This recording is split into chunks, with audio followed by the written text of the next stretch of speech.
मुस्लिम league के जो नेता थे सुलेमान सेठ जी, उनका इंतकाल के बाद असदुद्दीन ओवैसी साहब का कोशिश यह है कि he wants to project himself as the face of Indian Muslim community, और कुछ हद तक वो सफल हुए हैं।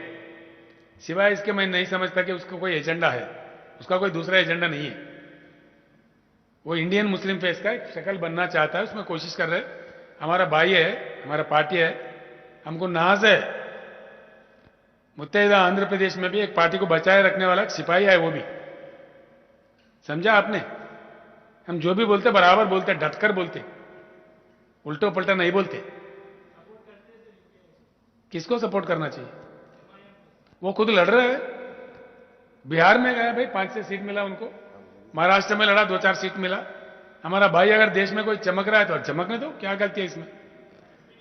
क्या नुकसान है भाई? तेलंगाना का बेटा है वो, 4 जगह अपना नाम रोशन कर रहा है तो करने दो। आपको कोई अड़चन है?